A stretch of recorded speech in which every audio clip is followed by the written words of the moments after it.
조 바이든 미국 행정부가 내년에 아시아 국가들과 새로운 형태의 강력한 경제 기본 협정을 추진할 것이라고 밝혔습니다.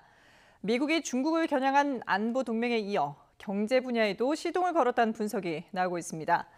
이런 가운데 미 국무부 경제차관은 다음 주 취임 후 처음으로 우리나라를 방문합니다.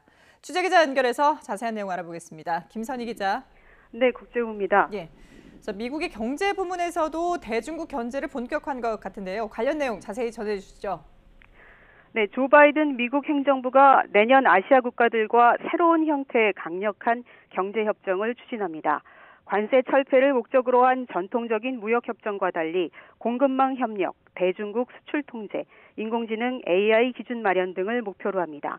미국이 올해 영국, 호주와 안보협의체 오커스를 발족시키며 중국을 겨냥한 안보 동맹을 강화한 데 이어 경제 분야에서도 중국을 견제하겠다는 전략으로 풀이됩니다. 러먼도 미 상무장관은 블룸버그 통신과의 인터뷰에서 미국과 아시아 국가 간의 매우 강력한 경제 협정을 추진한다면서 조 바이든 대통령의 정책 우선순위에 있다고 강조했습니다. 선진국뿐 아니라 말레이시아와 베트남, 태국 같은 개발도상국도 포용하는 형태가 될 것이라며 내년 1분기 절차가 시작되길 바란다고 말했습니다. 러먼도 장관은 반도체와 관련해 미국의 대만 의존도가 높은 것이 문제라며 새 경제협정에서 반도체 등 핵심 상품의 공급망 문제에 특히 초점을 맞출 것이라고 설명했습니다. 또 민감한 상품의 중국 등 독재 국가에 대한 수출 통제를 조율하는 것도 협정의 주요 내용이 될 것이라고 덧붙였습니다.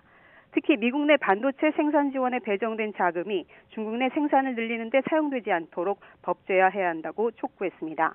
이에 대해 중국은 미국이 과학기술과 경제무역을 정치화하고 있다며 맹비난했습니다. 왕원빈 중국 외교부 대변인은 전 세계 산업망과 공급망은 시장의 규칙과 기업의 선택이 작용한 결과라며 미국은 세계 경제 성장을 해치는 일을 멈추라고 말했습니다. 네, 그리고 다음 주에 미 국무부 경제차관이 공급망과 인프라 논의를 위해서 우리나라를 찾는다고요? 네, 그렇습니다. 미국 국무부 경제성장 에너지 환경 담당 차관이 다음 주 취임 후 처음으로 한국을 찾습니다. 호세 페르난데스 차관은 외교부 최종문 2차관과 오는 17일 서울에서 한미 고위급 경제협의회를 개최합니다.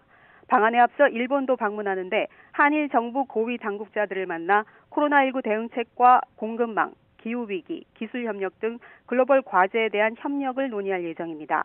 바이든 미 행정부는 계속 대중국 견제를 위해 공급망 재편을 주장해 왔었는데요. 한국도 반도체 공급망에서 빼놓을 수 없는 국가인 만큼 중요 의제가 오갈 것으로 보입니다. 페르난데스 차관은 외교부뿐만 아니라 기획재정부 관계자와도 만나고 기업과도 접촉할 계획입니다. 미 국무부 경제차관이 기재부와 별도로 만날 만큼 경제 안보가 글로벌 중요 이슈로 떠오르고 있습니다. 지금까지 국제부에서 YTN 김선희입니다.